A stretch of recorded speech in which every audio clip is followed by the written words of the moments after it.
So it's a bit of an introduction into Neverwinter Nights Enhanced Edition. You can probably see on the screen, hopefully, there's like a whole bunch of servers, and in the maybe 12 or 14 years I've been playing, I've only ever gone to Arelith. So it's in there as default, so you go to Direct Connect. To get in, you can just do game.arelith.com and then it's :5123. There's no password, and this when you go in, it'll log you in. And when you first do it, you'll probably have to have a bit of a download, like you'll have to download quite a bit of stuff. Then this is a selection of characters that I've always sort of created. Currently playing Evelyn Tilu down here. She's a wizard shadow dancer. And she's a bit of a... So she's 3 wizard and 4 shadow dancer. So she's a bit sneaky. Generally a bit deceptive, Sembian. And, you know, everybody knows what kind of characters I like to play now. So she seems to fit that ilk quite nicely. Anyway, let's jump in and see if there's anyone around. That's pretty loud.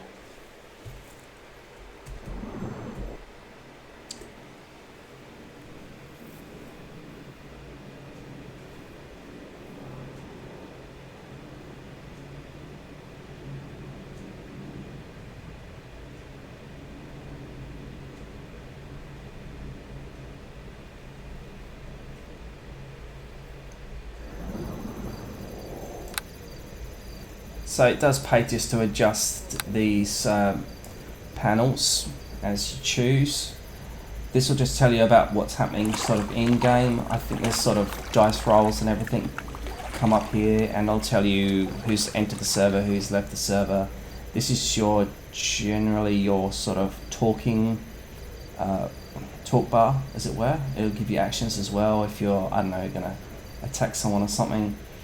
Something that's quite, I think, unique to Arelith is you've got, they give you a roleplay bonus. So if they see you on the server, like the DMs physically see you on the server having a chat and sort of getting into character or give some good roleplay, then they will award you this ongoing experience points boost, which kind of helps you progress through levels pretty quickly.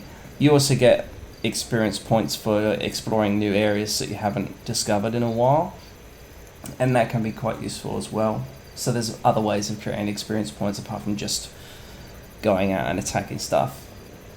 So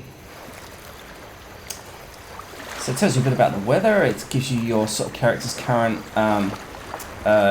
nutritional needs, for want of a better word. So obviously it tells you how hungry you are, you know, highlight anything in red that could probably do with a bit of a boost. Being a wizard, I tend to keep her pretty tired so she can rest and sort of regain her strength, regain her spells, my apologies. And one little tip is if you're walking around, just keep an eye out for wells. You think they're going to be useful, but more often than not, you're going to find that you get poisoned or disease or something from there. So it's usually best just to buy fresh water from the vendors, and it's plentiful as long as you're in the city. But again, it's like with many things, you got to plan your adventure. So if you're going out on a long adventure and you know you're not going to be in contact with civilization for a while, then it really does pay to stock up on food and water. So anyway, that's a little bit about that. And currently where I like to reside, you can see at the moment I'm kind of like grayed out and flashing because currently I'm hiding. So with if I hit C for my character sheet, you can see that my AC is 22, which is pretty nice, which is pretty good for a wizard. She's a dex build, 100%, as you can see, and obviously then she uses her magic to boost that up a little bit. Quite a distance off of my next level, but you know, that's just part of it. The rules for this one is obviously the 3.5, Dungeons & Dragons 3.5, so it's a little bit old, but they've done some modifications changed a few things so people understand. I can sort of recognize what everything means. Like, where are we here? So this is a new one to me in the time that I've been playing, climbing. So it's something that this server's introduced, is the fact that you can climb.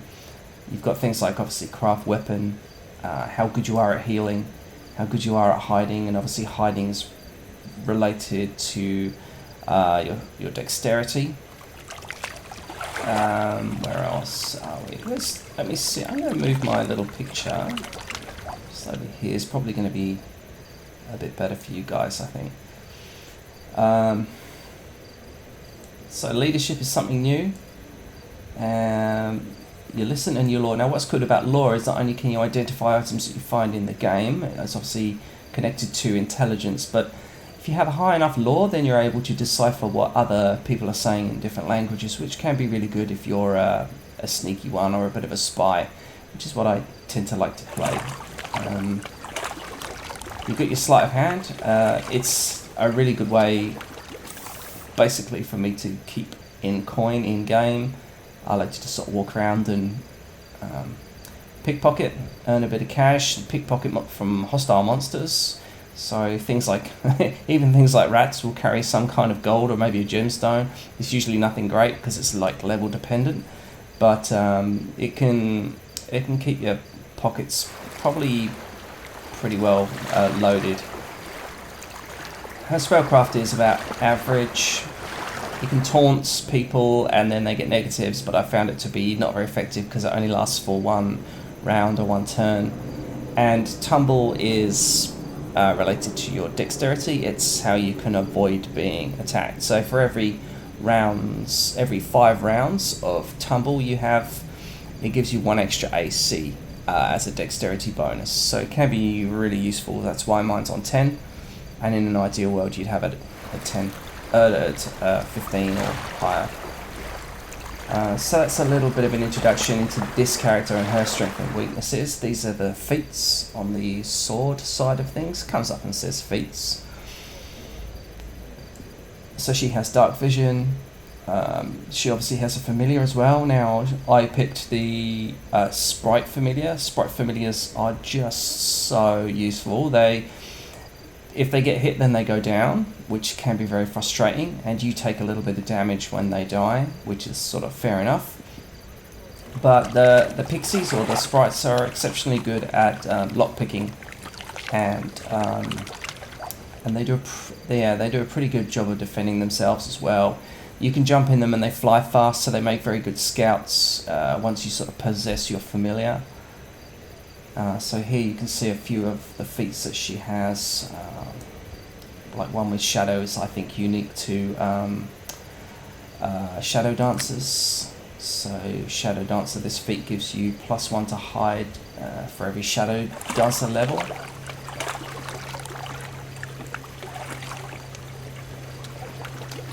You get some really awesome shadow dancer abilities like shadow daze, shadow evade, summon shadow. Now what I love about summon shadow, it's one of the only ways to my knowledge that you can get a shadow mastiff as a companion.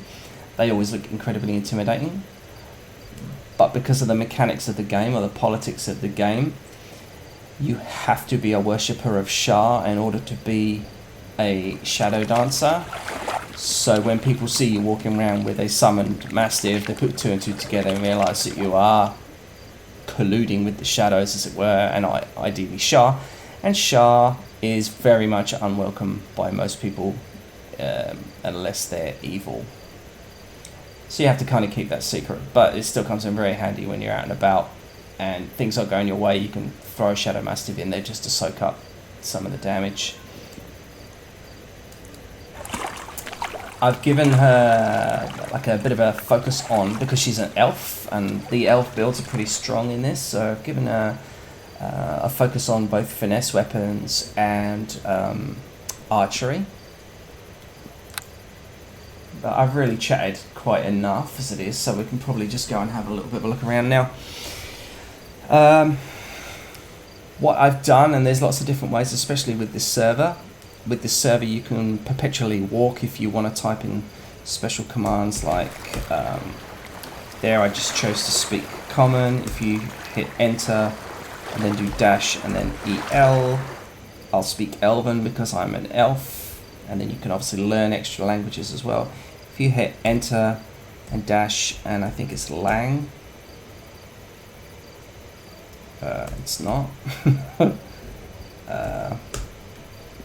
Help. So if you type in enter dash and then help will give you a big list of all the cool things that you can do that this server has introduced, and there's like heaps. So I'll let you sort of look at that as and when you play the game. Dispel is very handy for getting rid of any like magical energy or a summoned creature that might be following you around. If you just enter a city, sometimes they don't allow you to have familiars or summons. You can do cool things like investigate, so if you've got a high investigation, you can start looking around and you can see who was around recently, a bit like a tracking, like a ranger. So it's you type in language, my mistake. So you would type in enter dash language, and that then shows you a list of the languages that are available to you. Now, unbeknownst to me, I can speak Dwarven a little bit, Gnomish, a very small amount, but a lot of obviously Elven, 100% Draconic, because I chose Wizard class. I can speak Draconic, but a lot of these are still unknown to me. You can have people train you, and you can do classes and roleplay, all this cool stuff. But like I say, I won't bore you with too much of the technicalities of the game. We'll just have a bit of a walk around, and if I think of anything important, I'll kind of let you know. So I like to walk around generally sort of hidden. Most people can see me. So you can see these are NPCs that have like set routes. This guy in particular, down by the docks in this particular server, in this Arelith server, so I'm in the town of Cawdor. He is a very handy guy to know because he will let you sell scrap metal. And obviously you can't be hidden to talk to someone, so it does bear in mind if you're following someone and you suddenly think, I better just sell something, you'll be revealed, or if you're stalking someone. So a bit of a look at things. This is Evelyn Tilu as she stands, so a moon elf, hence the bluish kind of skin, black tattoos and a little bit of light armor just for show. What you can do, it's nice and straightforward. So one thing I've developed, which I tend to do, is have my thumb on the left control, my pointing finger on the shift, and then my middle or index finger on the tab. And so tab, when I hit tab, it lights up all the things that you can interact with. That's really handy to just smash that when you're walking into a new map and you don't know what's around. There could be monsters that are hidden, or something sort of revealing itself to you, or treasure or resources that you can mine. So I constantly sort of hit this every now and again just to see who's around, what's around. Shift and control, if you can see down at the bottom here, goes between your sub-menus. So you have 3 menus. So you have your playing one, which I tend to put my weapons and my attack spells in. Then you have a secondary menu, and then you can hit down control. It has different ones, and you can allocate them however works well for your character. Just going to adjust the camera.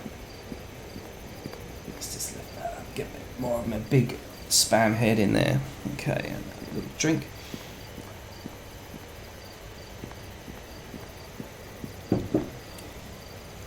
Alright, so what I'm going to do here is I'm not going to risk it. I'm not going to tempt fate. I'm going to buff myself up with a little bit of intelligence.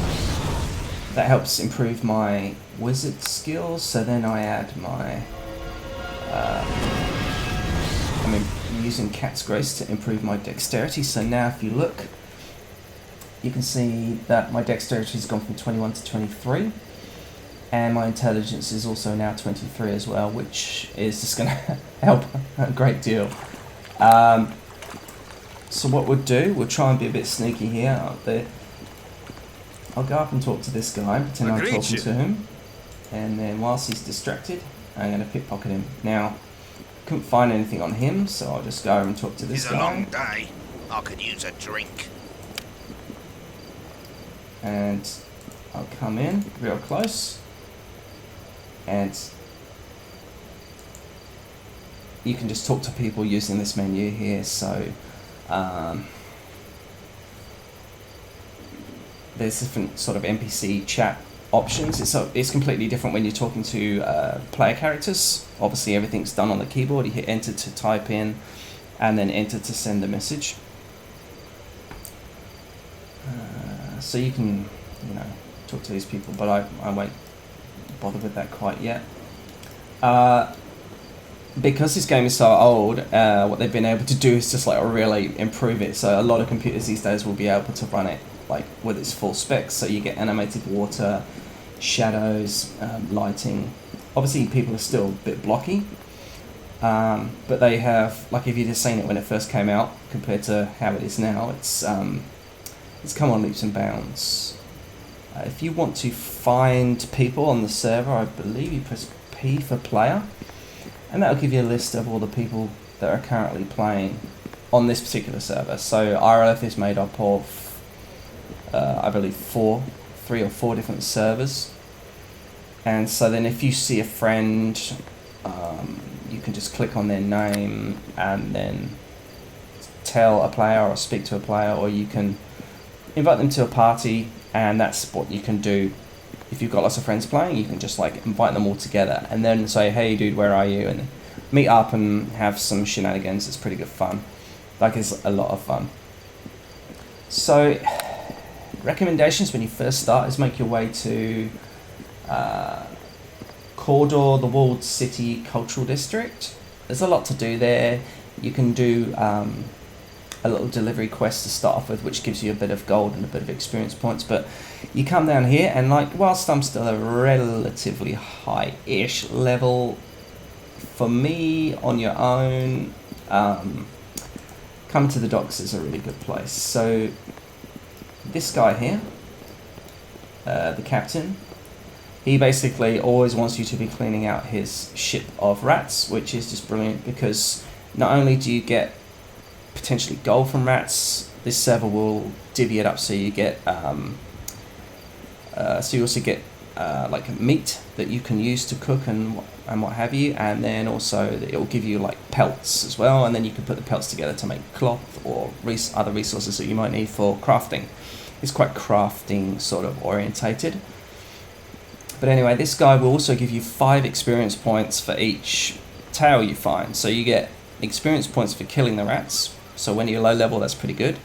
And then you'll get 5 experience points per rat tail. Now, a little cheeky cheat here is basically, if you're a super high level, it's almost impossible to get like vast amounts of experience points. So in a roundabout kind of way, the rat's tails become quite valuable to you again, because they still, I believe, it's been a long time since I played now, but they still give you 5 experience points.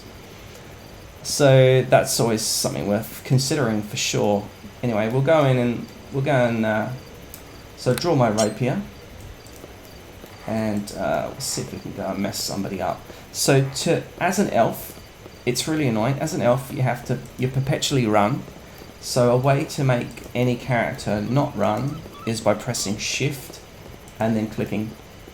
Otherwise you just look like some weirdo who's missed a bus or a train or something or other. So you run everywhere, and it's a bit rude and impolite, because half the time if you're walking around you can interact with people that way. I'm going to jump down into the hatch and probably tackle some rats.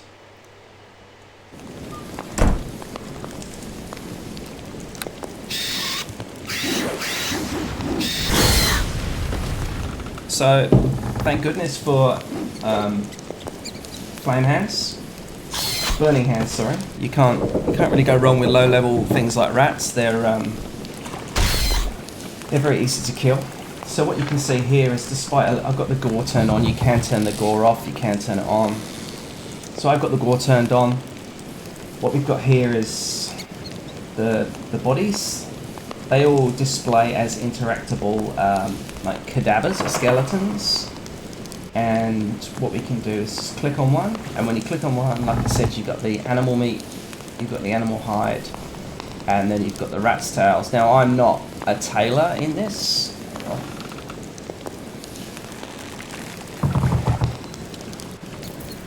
As I said, I'm not a tailor in this, so the hides aren't really any use to me. You can sell them on, but really, like, for the weight and for the gold, I found it's not really worth it. So just focus on the tails, grabbing the tails.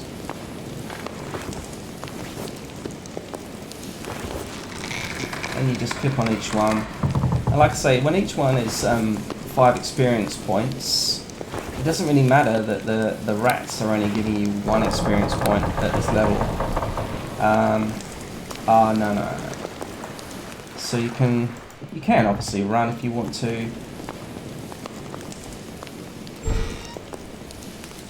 And so what I'm doing here to check the doors is I'm hitting tab multiple times, and that just helps me identify the doors that I can open. It also shows me if anything's going to materialize or load as when I open the door. So you can see with these containers, as they light up when I hit tab, I can interact with them. You open them up, and then sometimes there's valuable resources. So the guy I was just talking to on the docks, the first guy, yeah, here we go. So here's some scrap metal. So what you can do is you can pilfer the scrap metal, which costs you obviously nothing, and you can sell it to the guy on the docks. And that's a good way of making some coin at a low level, or if you haven't made a bunch of mates. And as I've been not playing for the last 2 years, a lot of my friends have probably moved on, doing other things.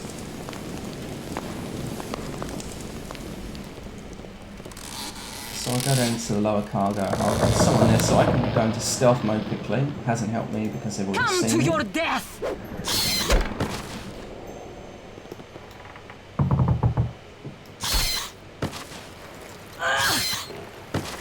And yeah, it's pretty much, obviously with rats, it's not super enjoyable, but it's 1 hit, 1 kill. They very rarely hit you.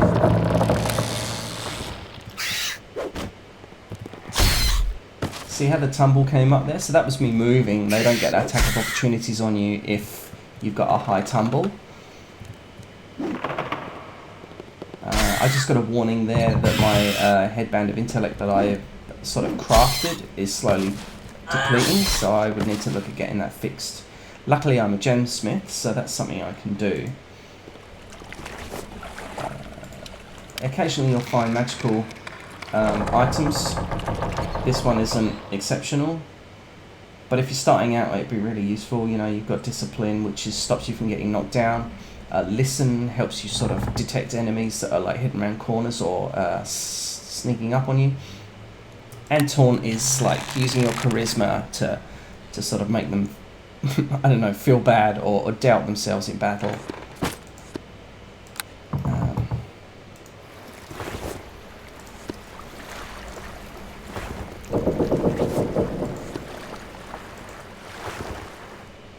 And what's good about this game is basically whatever you put in, it'll pay you back 1,000-fold, especially when you start speaking to people. Like, there's nothing more enjoyable than having a good yarn with someone and then deciding to go on, you know, to adventure somewhere or battle. So I picked up a rusty spring there. There's another one here. And small cloth is quite handy for crafting. From experience, again, I'm just going to say that the simple wooden goblet is actually one of the few things that you can sell close by. So I tend to pick them up because, again, it's free and you get a little bit of extra gold from it. Shovels. If you fancy yourself as an adventurer, you can start using the shovel here, there, and everywhere and see if you can dig up and find treasure. It's not my bag and it's not entirely something for my character that I'm playing here. So you can have a little run around and look around.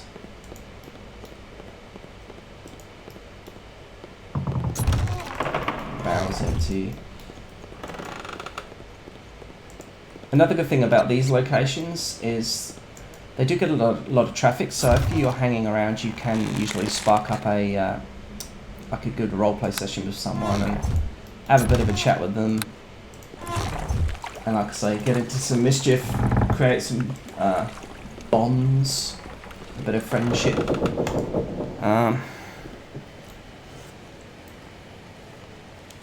And there's 2 ships in the dock.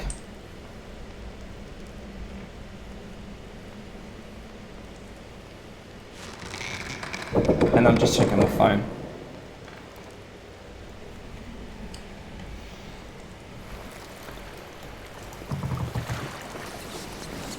Because I don't want to get into trouble.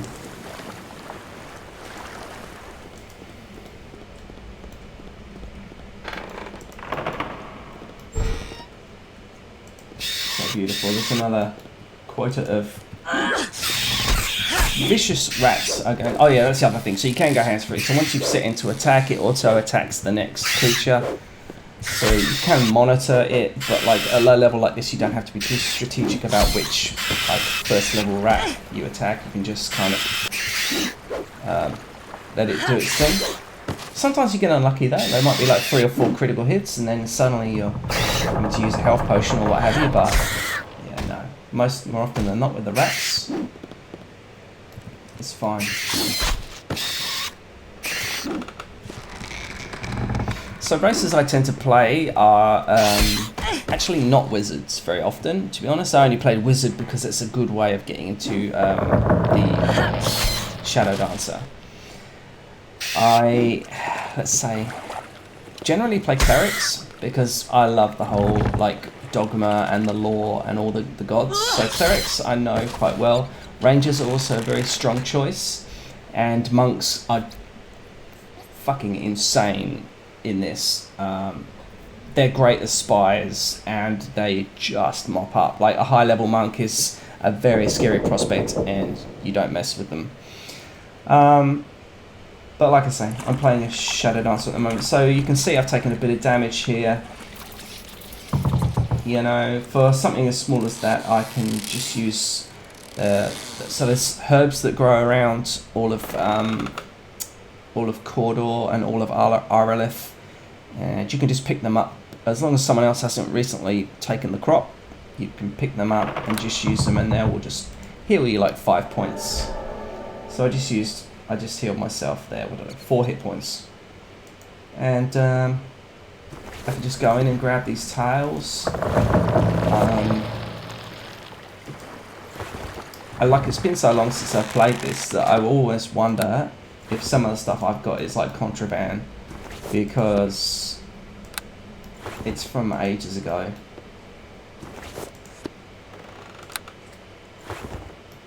So maybe what I'll do, how about we go to the pub?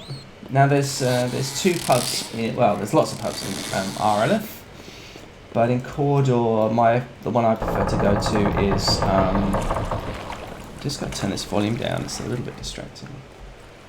The one I prefer to go to is it's called the Social Club. It's basically where all like the thieves and assassins and ne'er-do-wells do, but obviously everyone pretends that they are not that, but everybody knows that they are that kind of thing. So you'll see here, I'm obviously back on the dock. Again, what's great about this game is you can do like top down, if like that's your thing. You can just sort of do a bit of top down. Using the mouse button, the center mouse button, you can roll her in. You can do some over the shoulder type thing, and I believe, is it H?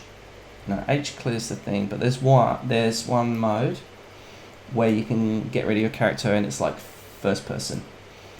but it's too disorientating. Like at this level, if you're down this low, you can't see enemies off at the distance, which is how it would be, but you need all the help you can get because they see you way before you see them, regardless of what they are. So it tends to pay to sort of zoom out as far as you can, but zoom in if you want to inspect something or talk to a person. If you press and hold the mouse wheel down, the center jog wheel down, you can like just pan around, have a bit of a look, see what's going down. So the metal that I found will be sold to this guy. So his name's Arch. And so you just there in NPC, you just say number 2. So with this as well, you don't have to click on them. You can press number 1 on the keyboard, 2 or 3. But sometimes there's like 11 options and that becomes difficult. So I just tend to go with the mouse, it's quicker. So you just tell him, I've got some scrap. And you see, so just from that, just from what I roughly found there, I made an extra 100 gold just from carrying a bit of scrap around. And that was just from one ship. Like I say, there's 2 ships. Then you go over and talk to this guy over here, the captain.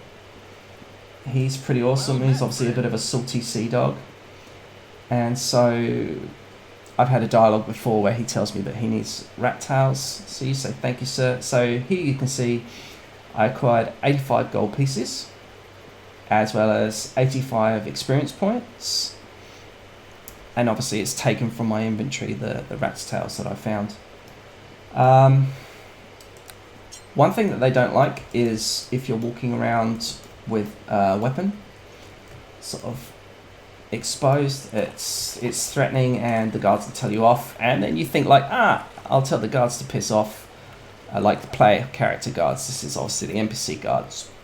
They just stand there, stand on watch. But yeah, some people will tell you to put your weapons away.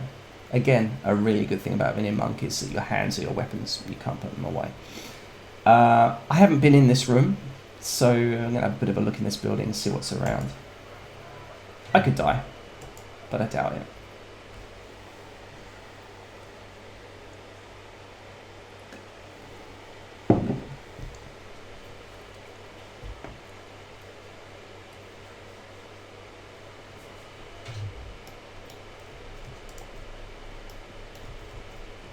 Okay, this is completely new to me, so we're both going to discover whatever the hell's going on here. It looks like some kind of magical lair. These are cool. These are items that people will make. You can craft, and then they obviously decorate their guild's houses, or they decorate their own houses, or sell them on if they need to people that can't build them, because what I've found is it's good to specialize in one particular thing. So if you're a smith, totally and utterly be a smith, dedicate to that, and then you can trade with tailors or gemsmiths, and whatever, and like there's cooks and that kind of thing, and you can kind of trade amongst themselves, or you can be a master of jack of all trades but a master of none kind of thing. What I've been told recently, I was talking to a player who is playing an elf, and she said that recently Cawdor has been in the clutches of the Red Wizards of Thay. So to be an elf here is not great. To be an evil elf probably is even worse, because basically Thayans don't like elves, and they basically experiment on them and don't do very nice things to them. They're generally assholes anyway. But then to be an evil elf means that you then kind of don't really have all your companion, or you can't suffer with the rest of your elven friends. But is what it is. Like I say, I built her ages ago, and it's all about the roleplay. And half the time, being an evil character or being a recluse is just like the best thing, because I've had lots of adventures here. Anyway, so we'll have a bit of a look around, see what we can come up with. Let's talk to this person, see what this is all about. Yes. What do you want?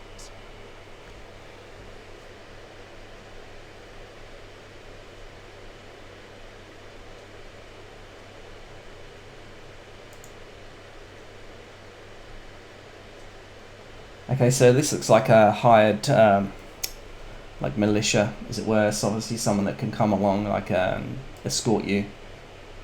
I can't think of the word, like a guard, like a bodyguard.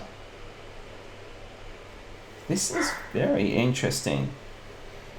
So, if you guys would have noticed, this is an altar to Bishaba. So what you can do is, if you're a cleric, you can just, sorry, the dog is distracting me a little bit. You can click on an altar, and if it's like a bad god, then usually you can you get more piety than if it's a good god. So you never really know unless you go by the name. So obviously this is Bishaba. Bishaba is the goddess of misfortune and bad luck, and people generally sort of worship her not to get her attention, but to not get her attention. So I'll just if I go for option 2, I'll pray. And so here it says that my piety is currently 99.9. So now it's 100 again. So there'd be no point me carrying on praying because you can't really go above 100%. Sometimes it's 101, some 102. But so she gives me, this altar gives me plus 0.2, which is pretty good. The highest I think you get is plus 0.4. If there's a cult of you, like everyone's in a group and you're a cleric, you can like have a cult of people, like 10 people, and then suddenly everyone's getting like plus 10 or plus 20 and your party just goes up. That's also a really awesome little avenue for roleplay as well. If you're a cleric of some evil god and you have to, or like a warlock, you can play a warlock. So if you want to be like a warlock and you've got other people that follow your patron, it's great fun. So what other, oh yeah, so this is all Bishaba. So Black Bess is another name for Bishaba. Very interesting to have this here. Let's talk to this dude. He looks like a bit of a wizardy type.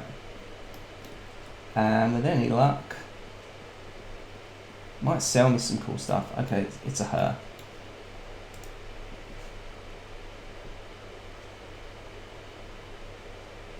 So sometimes it takes a little while for things to load, especially if you've got Australian internet. So if this happens, what I'll give you a little insight. So if I click over to where my mouse is right now, and then my character walks over there but looks back, that means the internet's dropped out. But if she walks over there and continues facing away from the character I'm talking to, then that way you know that it's just another problem. So she runs over there, and you see how she turned around? So I know that my internet's down. Which just, isn't brilliant. So when this kind of thing happens, either the server is going to reset and you'll get a little warning, or it could just be the character's not talking to me. I don't know. I mean, I'll carry on, but it could refresh, it could reset. But it doesn't happen very often. It's like every 8 hours, I think it will redo it. It's not going to stop me from trying to pickpocket her though, because she's not looking. Okay, so I was able to pickpocket this one. I picked an amulet from her. So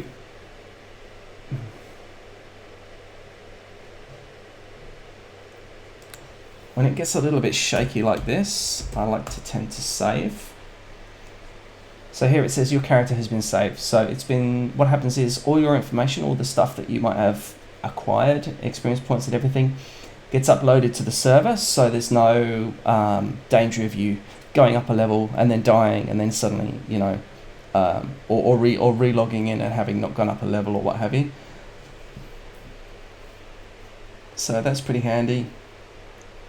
I only just got away with stealing from her. So sometimes if you get like that, you can get quite lucky. She won't talk to me right this moment, but let's talk to this guy, see if he's talking. No. So it looks like the server's going to go down. So I'm going to save. And what you can do is hit escape. Exit to the main menu, hit yes. Excuse me being red in the face, it's like really hot and this is a red shirt, so.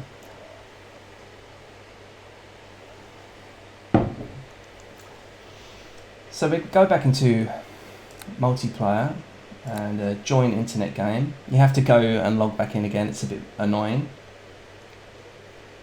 I don't know why the internet is being a bit crap.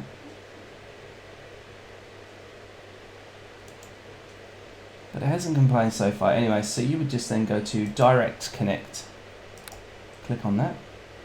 Click on gamearelith.com, etc, etc. I'll share that with you if you want. Okay, if I post this on my YouTube, request it in the channel or something. Otherwise, I'm just pretty much doing this video for my mates.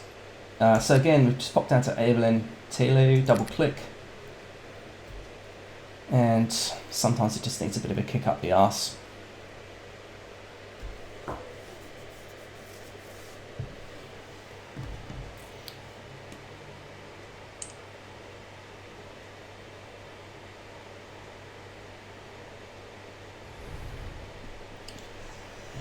Okay, so that's looking pretty good. I'll try and talk to. Hello. Yeah, so it's working now. So that little log out and log in has worked a treat. So let's have a question. Is this a temple?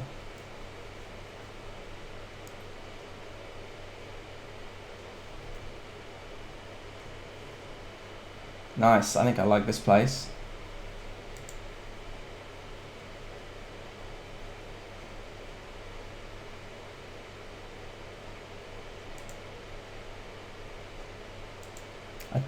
Do tend to not read a lot of it. So it looks like it's some kind of tavern where you can rent a room. Do you have anything to trade is always a good one. So sometimes you can buy oh nice, very topical scrolls. Cure wounds, that's always pretty good. So this top one here is armor, as it says there, clothing and armor. The second one along is any weapons, so sometimes they'll sell weapons, potions. Ah, that's pretty nice.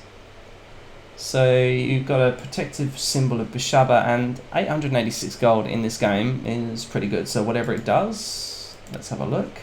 So so what I did there, I right-clicked on the.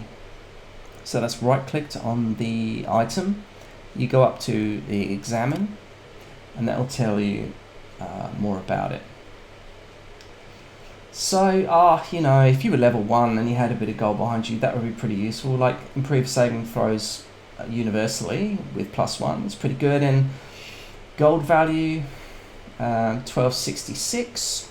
That's pretty good. So if you had a character that you'd maybe created that was a merchant, you wanted to roleplay them primarily as a merchant. I know people, I've played characters where I am a merchant, I make a lot of money and do a lot of smithing and crafting, but I hardly ever go out. I rely on my roleplay bonus to get me up through levels. But what's great about that is then you won't need to go and sell some things to someone else or explore the Underdark and set up a bit of a trade relations with them. Something I've done in the past, works really well, it's pretty good fun. You can improve your charisma and your intelligence, sorry. So the higher your intelligence, the better prices you get, because you're able to negotiate a better price. And then that way things, so if I had a really terrible intelligence, I'd probably be paying more around the 1266. It says gold value, 1266, so that's what it should be. Because of my negotiation skills, I'm able to buy it at 886.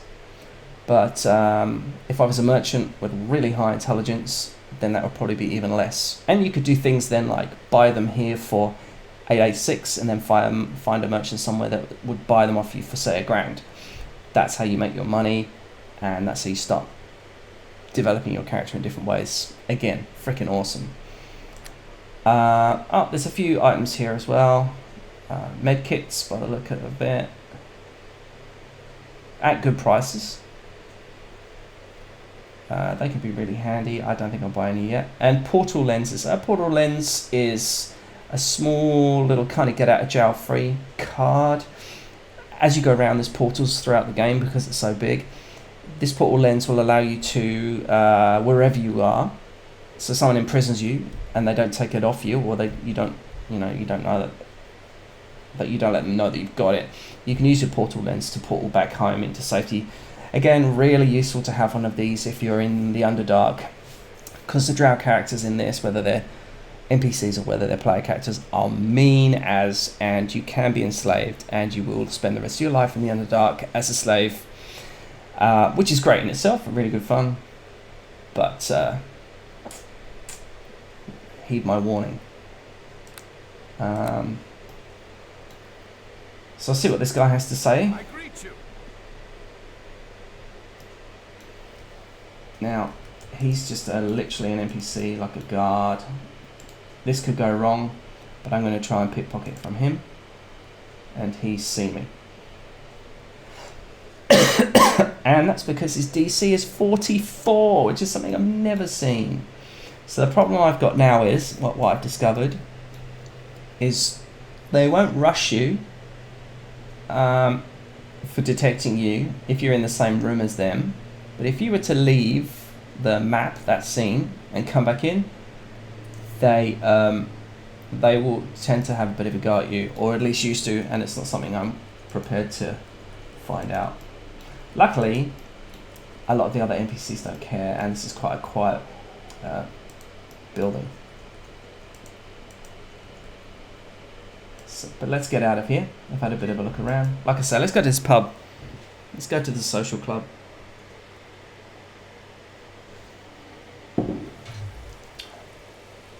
So, as per, you get night and day. Sometimes you'll find that as night progresses, you'll get more bad guys on the street, especially depending where you are.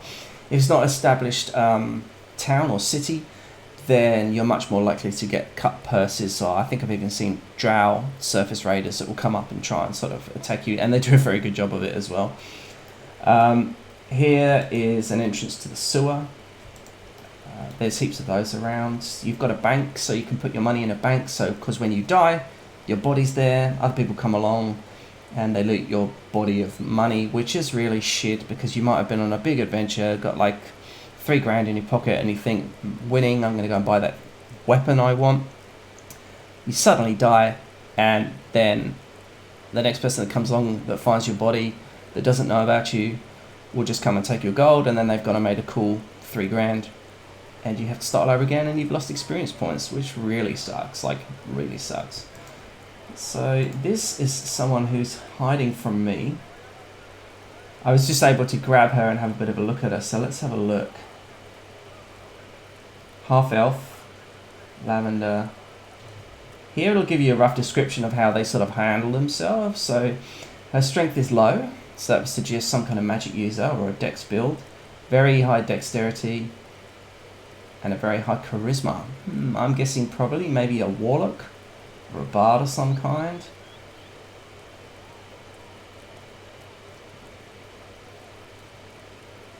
House Nightflower.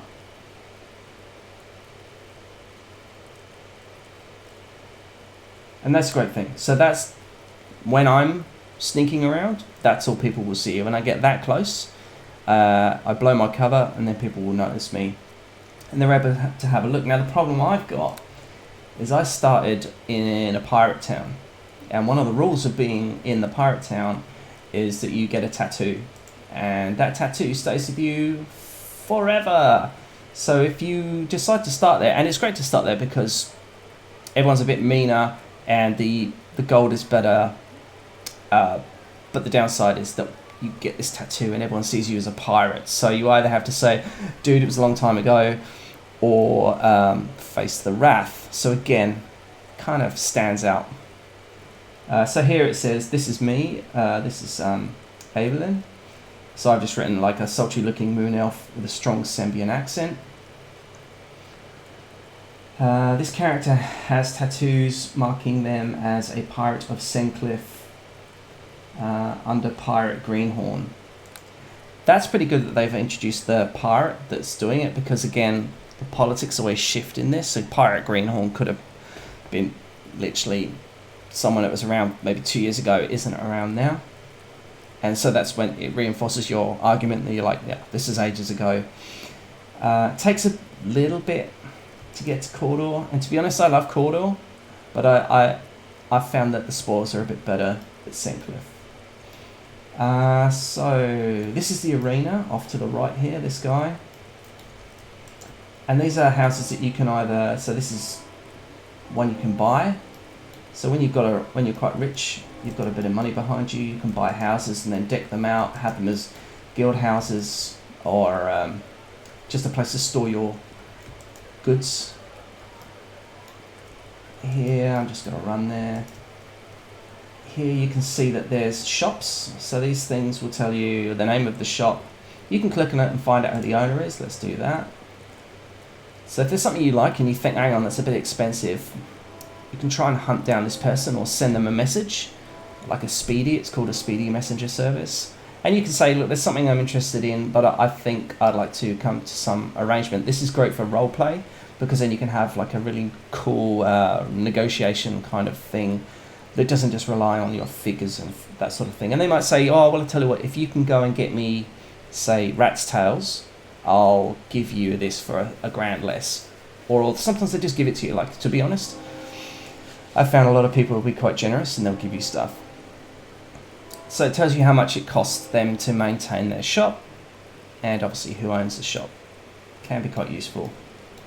You click onto the shop, and here you can see the wares. Now, it used to be that when something was anything you couldn't handle, like as your character couldn't carry or use, it would be red. So that halberd for a wizard would be red. But now they make it so you can carry it, but you'll just be incredibly, incredibly, incredibly bad with it until you continue to use it, and then eventually you'll start to develop a proficiency with it. So if you want to see the characteristics of items, you hover over it, so it's showed up grey or red. Right click, examine, tells you what kind of price it should be, and then so this says you can use invisibility 3 times a day, which is a really good ring. But I guarantee you, even though here it says it's 6.5 grand, this will be like 10 grand because people just overprice everything. Oh, it's 5 grand. Which is pretty good for my character, something I might consider. Expensive weapons like these, and when I say expensive, you'll see that it's 20,000 gold pieces just for one weapon.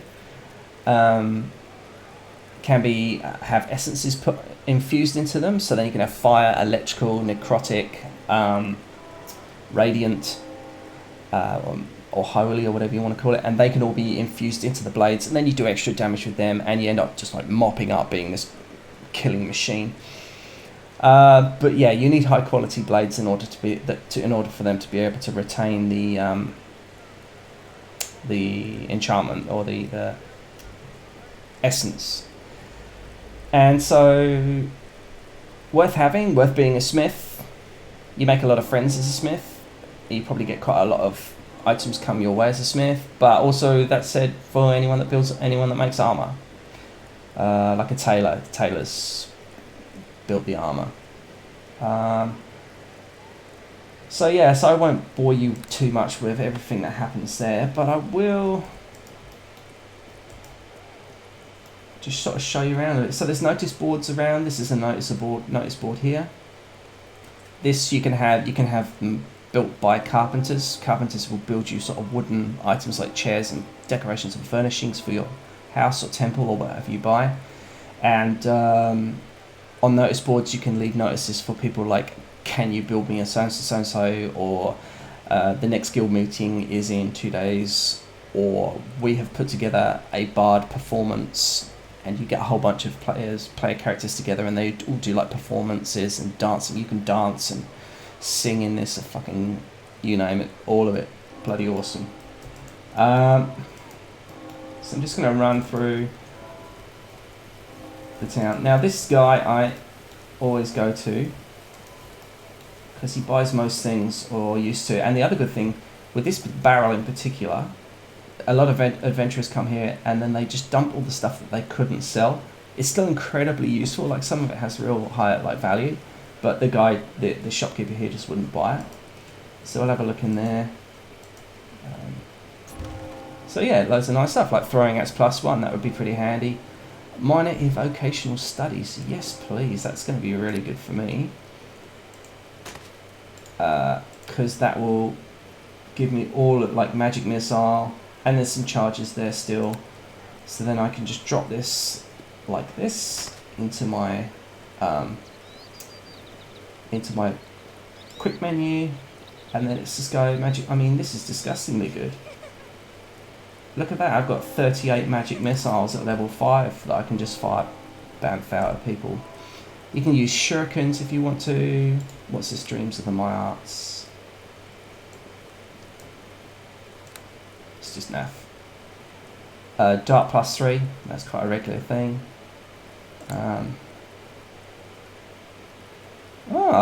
This book sells for quite a bit.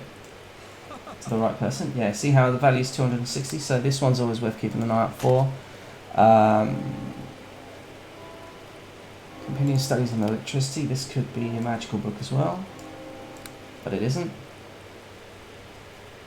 Here we've got cotton, that's always handy for building stuff.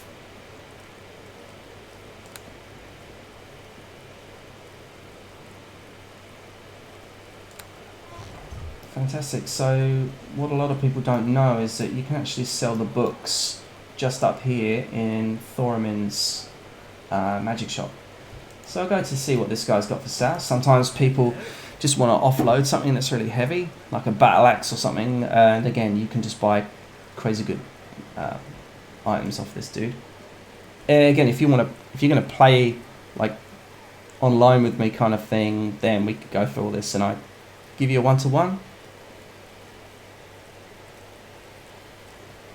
You see, like basic leather armor, it's like only 7 gold. So you can get protected pretty easily. I can't carry shields, so that's no good to me. And there's nothing there. Weapons. So the 10-foot pole, that gives you not advantage, but it gives you +10. +5 to disarm, trap, perform, and search. Elves automatically, by the way, the reason they run everywhere is because they're constantly searching. So their search skill is always on. So they're really good at picking up people that might be hidden, or items that might be hidden, or secret passages if your investigation's high enough. So they're really useful like that. They're very versatile. And so here we've got a few sort of items. So head bags. So that's where you keep all your heads from. You can be a bounty hunter if you want to, and then you go and collect bounties on particular bad guys or bosses. And you chuck them into a head bag. It makes it lighter, makes it more condensed. And then you drag them back, and then you get like a massive bounty for each head. Key rings help you just put all your keys in one place, because if you have like,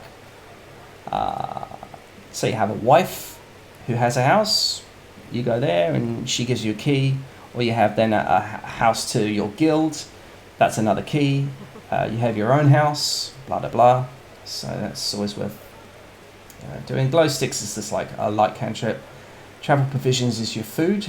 It's like it's a condensement of food, which is why it's 35 gold. You can buy a tent and sort of pitch a tent. Probably by now, I imagine you can use it to sleep in, or to get a safer rest. But yeah, they're basic things, nothing of any real interest there. I'm going to type, because I'm drinking, I'm going to type in enter dash always walk, and see down here it says toggled always walk on. So now I can click, and I don't have to hold down shift, and I'll just walk everywhere, which is great if you're a monk, because monks get incredible speed. One thing I like to do, I just pick on this bald guy here, and we'll just cast Cat's Grace on myself, and just have a little see what is in his pockets. And sometimes I think you have to wait a little while, but I'm going to give this a go. Could go wrong. Nice. Oh my god! Nice. So, from pickpocketing this guy, I've been able to find a drow phrase book, which you can sell for silly money, but I'm definitely keeping hold of that. And disintegrate, which I'm imagining, yeah, is a spell. This guy here, a scroll. It's a 6th level spell. And yeah, so my lore's not high enough for me to be able to use it at this stage. But if I were to be a higher level spell wizard, I'd be able to use it, which is just sick. I have got some really wicked stuff, but like if you play online, I can give you all the good stuff depending on what your character is. Let's pop in and see Thoromund, because I want to sell some of these books.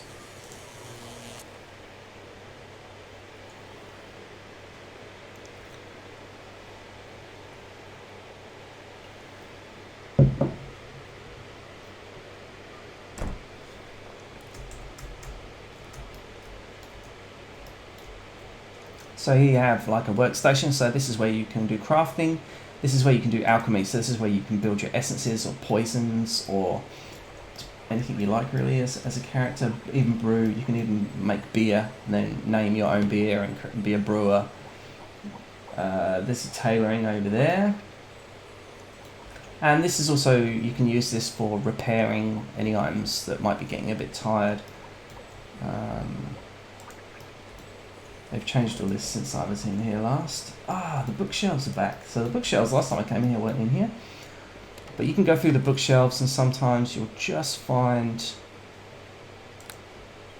a book of some worth, some value.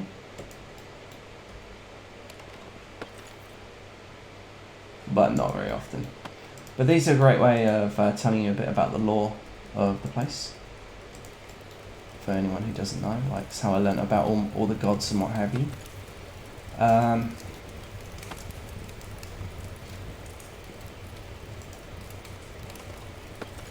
Nice.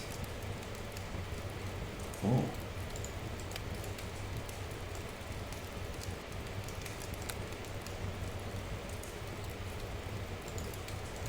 I think these flowers. Yeah, belladonna. Sometimes you can make dyes out of them, but also you can fully customize your character's looks as well, like colors and that kind of thing.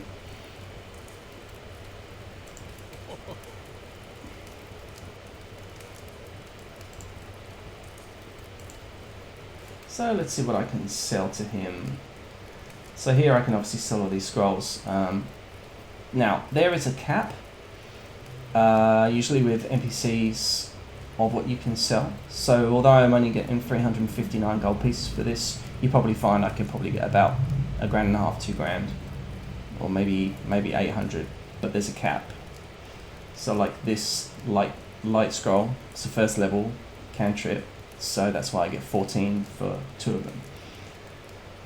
So you go around and you can just choose to sell sort of things. But here we're here to trade books, and he doesn't buy books anymore, which is curious, because he used to.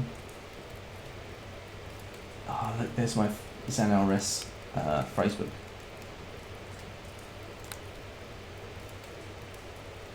I don't even care that weighs something.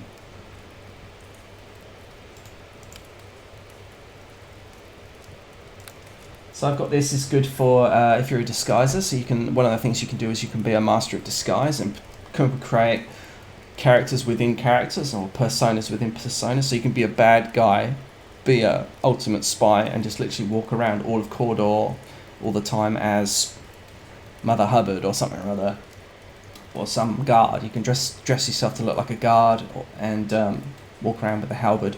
It's quite good fun. Hence me having that. And I'm not encumbered yet, so I can just carry it around. I'll quickly show you upstairs, because this is pretty cool.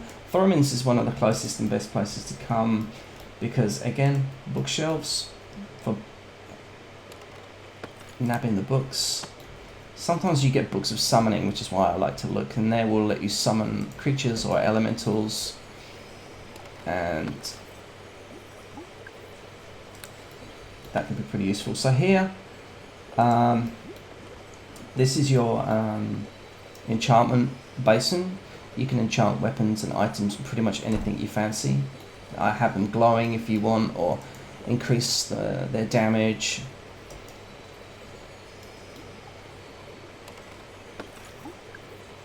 So here's a gnomish phrase book, but I do think I've already got one, which is why. Oh man, I've got 2 copies of mine on. This is great. Let's put this guy in here.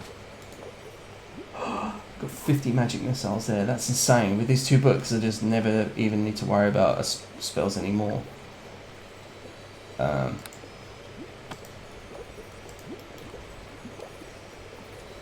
So I'll just show you this really quickly. I appreciate I've been gabbering for quite a while. These have been really improved. The dragon's heads were never on there. It looks wicked. You've got your prismatic mirror that will control all the color customization, so you can change all the colors. There's a special chart which is usually best to get up online. I can link you to it.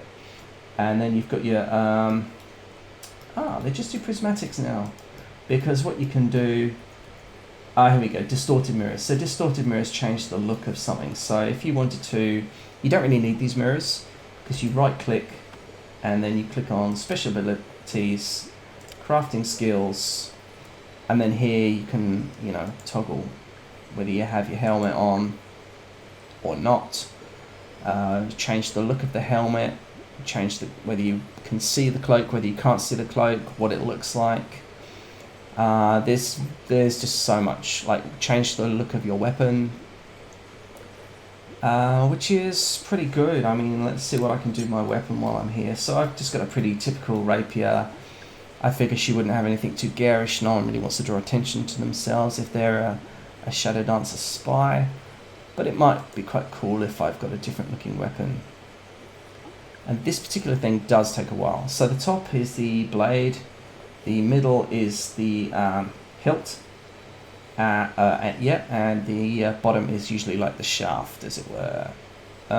So we'll see if we can change the top. So you literally just scroll through the styles, will change what it looks like, and the color will usually be like if it's a gold blade or a silver blade or a dark silver blade or a black blade. Or a white blade, actually, I think, as well. Sometimes there's bone. So I can just click on next style. And so that's a sharp, nasty looking. That one's got a few little spikes. That one's. So it takes a little while sometimes for the server to come back with the display. I actually quite like the look of that. So I'm going to change the next color. I don't want it gold. Probably just that. So there you see, so I've just been able to change the look of the blade, which is pretty easy. And then what I'll do is it takes it out of your quick bar menu. So you just drop it back in and it's there. So the reason that's good is you can be in battle, and if you know that you suddenly need to draw your weapon, instead of going to inventory trying to find where your weapon is, you just hit, where is it, F12, puts it away and pulls it out. And yeah, some people, like I say, don't really like you carrying weapons. You can technically go to prison, and then you have to pay to leave prison, which is really shit if you've just started and you don't have any. And then obviously one thing I've also found, I remember, not that my characters go to prison very often, but sometimes they do, is the guard that put you in might not play for another week, and so then therefore you have to hope that another guard is around and try and talk your way out of it. And you imagine what kind of a nightmare you have when you get to the Underdark and you're a drow, captive or slave. So I think it's only fair that I try and rob these guys again. So I've got it in my quick menu as F1. Oh, it actually bumped into me, so really there was nothing on her. You can't really tempt fate, and I don't know whether the DM's like you basically just earning a crust. So here we have the guards NPCs, and they just basically stop monsters from coming into the city gates before things get too scary. I quite like being a pickpocket myself because you can just live off your wits, and there's usually NPCs around that you can just kind of pinch from. So there's things like boots, but there's really no point having them unless you really need some boots to enchant. This chick, I'm just gonna... She looks rich, so I'm just gonna pickpocket from her.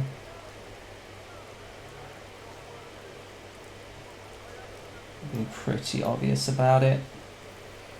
People can see this.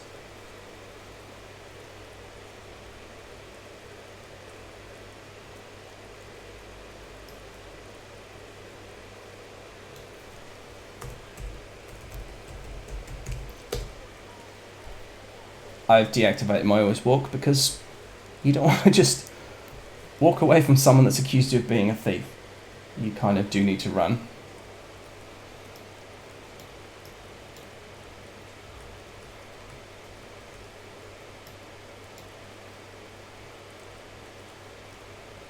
Cool.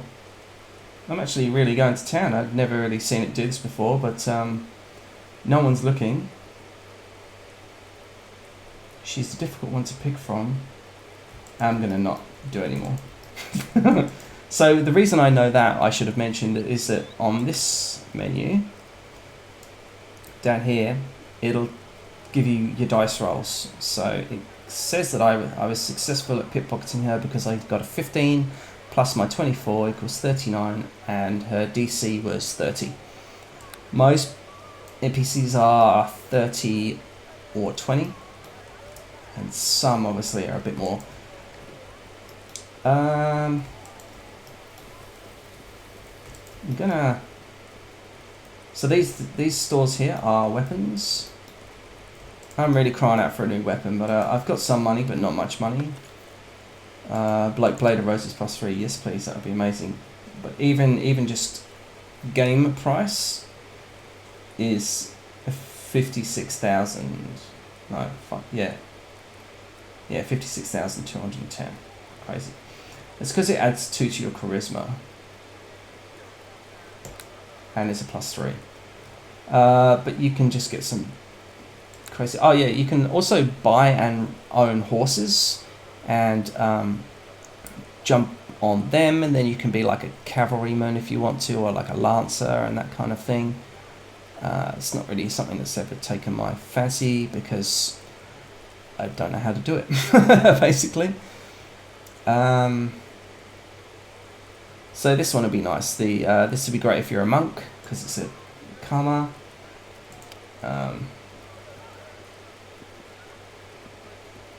Enchantment bonus +3, and it does 5 damage. Now this is a player. And they are in disguise.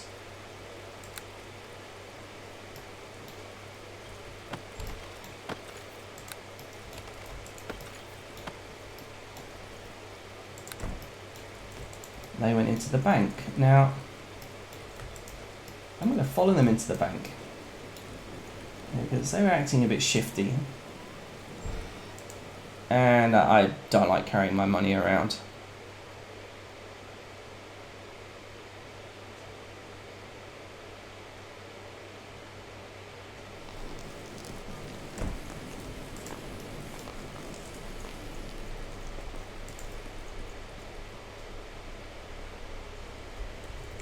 Well met. So you can sort of speak to people as well. Generally speaking, if they're wearing black like that, they're going to be pretty shifty. So talking to someone, you press enter, and then you would just be like, I've not seen you around here before.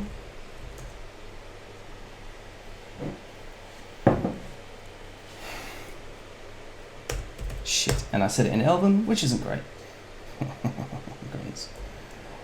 Grins.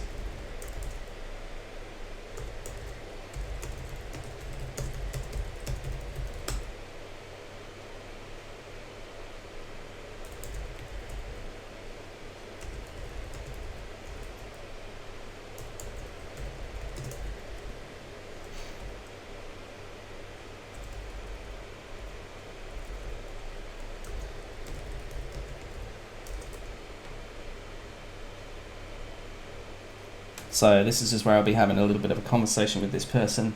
And you know, this is a person you can talk to in real time, which is great. They look a bit shifty, and I like that.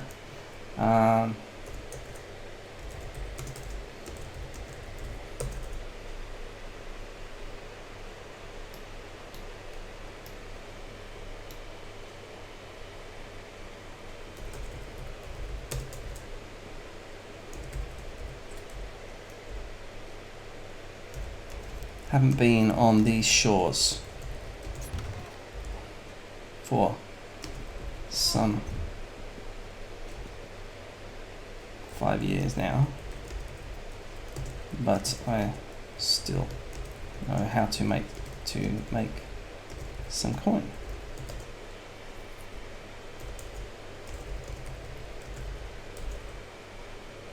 I can show you, maybe tell you the good spots.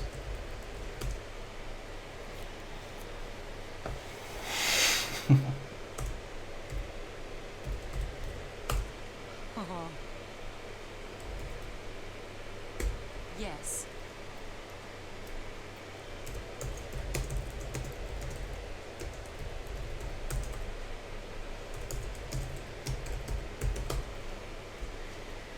You know, the ships at the docks.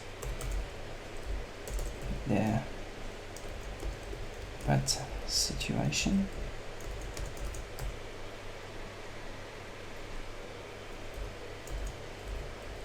So if you make a mistake typing, which let's face it is really easy to do when you're trying to smash out on the keyboard, you hit do asterisk, and that means you've corrected what you're saying, unless it's also an emote as well, so you can emote doing that. So like scratch his head, picks nose, strokes beard, adjusts headphones, I don't know. So I will nod.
So this is where you can see you can just have a little bit of banter, a little bit of bants, a little bit of chats.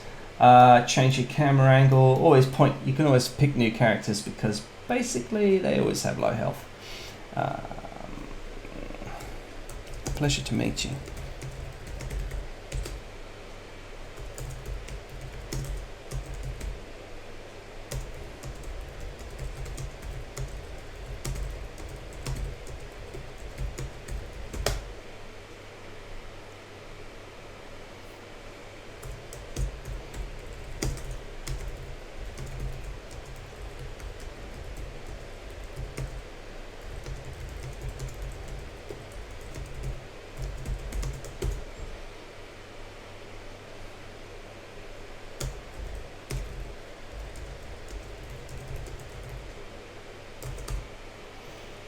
So, if you want to bring someone into your group and have like private conversations with them as well as other things like having them follow you and that sort of thing, what you can do is right click on them, go down to invite party, and you'll send them a party invitation, which is just sometimes handy for keeping an eye out where they are. They'll display on your map, which by the way is M, and you can then make it a bit bigger. But because my screen resolution is big, the map's quite small, but it gives you an idea of things.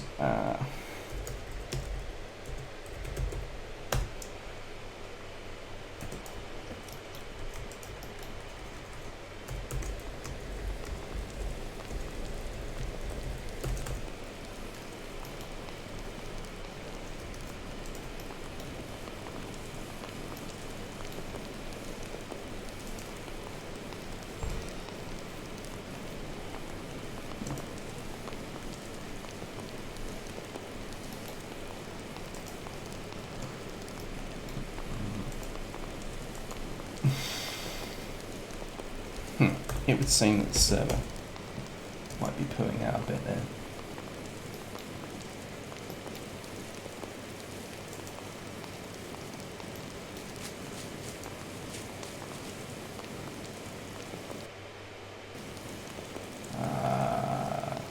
Would seem I've crashed. Anyway, I hope that this has been enough of an insight. I will carry on, but like from here on there, you know, I'll go back in and play again because it's kind of rude to leave someone who's new.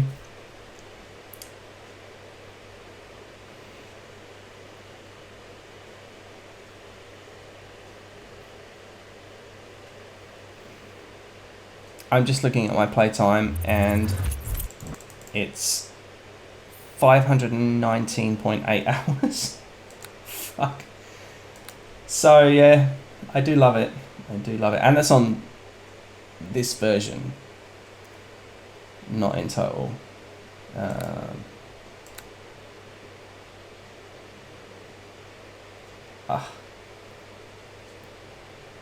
That's really annoying.